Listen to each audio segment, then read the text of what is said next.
And next up, we have view number 2, the rock equals Peter's confession of faith interpretation.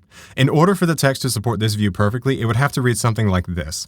You are Peter, and upon this confession you have spoken, that I am the Christ, the Son of the living God. I will build my church, and the gates of Hades shall not prevail against it. I will give you the proclamation of the kingdom of heaven, so that whatever you declare forgiven or retained on earth through the gospel shall be confirmed in heaven. This view has some substantial deviation from the text itself, with about 60% alteration needed in order to make the text fit the view perfectly. It's important to note that Peter is the English translation of the name given to Simon by Christ. The original name would have been Cephas or Kepha, which is the Aramaic word for rock. So what Jesus said is, you are Cephas, and upon this Cephas I will build my church. Now, some may point to the Greek distinction between Petros and Petra to argue for two different rocks. However, this is largely a grammatical necessity. One cannot give a man a feminine name like Petra in Greek without masculinizing it, so to speak, into Petros. In the underlying Aramaic that Jesus spoke, the word is once again the same in both instances. You are Kepha or Cephas, and on this Kepha or Cephas, I will build my church. The wordplay depends entirely on the identity of the person and the foundation being one and the same. This view replaces a personal referent, this rock, with an abstract object, this confession. This view also recasts the keys from being stewardship authority to mere preaching of the gospel.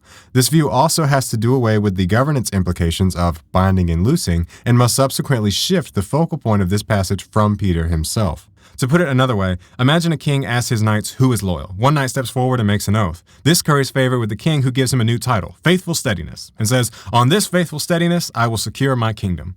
The confession view would interpret this scene as the kingdom is secured by the oath itself, not by the knight. But oaths are always spoken by persons, and in royal context, authority is entrusted to oath takers, not disembodied promises. If the oath alone were the foundation, the king would not need to elevate the knight personally. Interpreting the rock as Peter's confession rather than Peter himself is like awarding authority to a sentence rather than to the speaker who uttered it, a move that becomes increasingly strained once the narrative shifts from praising the answer to elevating the person who gave the answer. Then we have view number 3, the rock equals Christ interpretation. In order for the text to perfectly match this view, it would have to read something like this. You are Peter, and though you are called rock, I myself am the rock, and upon me I will build my church, and the gates of Hades shall not prevail against it. I will grant you access to the kingdom through faith in me, so that whatever you proclaim on earth according to my gospel shall be confirmed in heaven. This interpretation is the furthest from the text itself, coming in at about 80% alteration needed to make it fit. Firstly, you'd have to override the immediate grammatical referent of this rock. Then you'd have to disconnect the name change from the building statement. You'd also have to reduce the keys of the kingdom to mean symbolic access rather than actual entrusted authority. All in all, this view or interpretation leads rather heavily on external theological convictions rather than the text itself.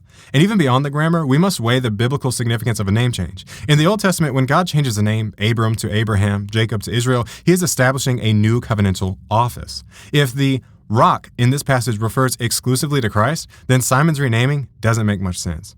Why rename a man rock only to immediately clarify that he is not the rock? In the biblical pattern, the name change is the key that unlocks the person's new role in God's structural plan. To put it another way, imagine the owner of a large ship turns to a hired sailor and says, "Laddie, you're a captain, and on this foundation I'll build me fleet." According to the Christ is the rock reading, the owner is actually referring to himself as the foundation, not the sailor he just named captain. And while that may be true in a broader sense, after all, the owner ultimately owns the fleet, in the scene just mentioned, the speech is directed toward the newly named captain, and the metaphor flows immediately after the name. In order for the owner to be the foundation in question, the owner would need to instead have said, "Although I've called you captain, I am actually the foundation." But this type of clarification simply isn't there in the text. Next up is view number 4, that the rock equals Peter, but no papacy or successors interpretation. In order for the text to fit this view perfectly, it would have to read, "You are Peter, and on this rock I will build my church, and the gates of Hades shall not prevail against it. I will give you personally, for your lifetime only, the keys of the kingdom of heaven, and this authority will not pass to any successor, so that whatever you bind on earth during your ministry shall be bound in heaven, and whatever you loose on earth during your ministry shall be loosed in heaven." This one's a far sight closer to the text than the last two, coming in at only about 40% alteration to the text needed to fit perfectly. To make it work, you can keep Peter as the rock and recipient of the keys. The main difference from the original is the addition of explicit temporal non-successive limits, which aren't stated in the text. And you need to add explicit restrictions against continuity, which the text again doesn't contain. To put it another way, imagine a king about to embark on a long journey who says to his trusted chief steward, "You will govern from the throne until I return." The no papacy interpretation insists Yes, but there can never be another steward with the same authority after him should the chief steward die before the king's return. If that were the intent, it would radically change what governing authority from the throne means, and it would need to be stated explicitly. Readings that accept Peter's authority but deny any continuity must introduce a built-in expiration to the commission, a limitation that is not stated in the text itself. And finally, view number 5, the Peter as a representative of the apostles/apostolic foundation interpretation. To make the text fit this view perfectly, you'd have to make it say something like, "You are Peter, speaking on behalf of the apostles, and upon this apostolic confession and foundation I will build my church, and the gates of Hades shall not prevail against it. I will give you all the keys to the kingdom of heaven, and whatever you apostles bind or loose on earth shall be bound or loosed in heaven."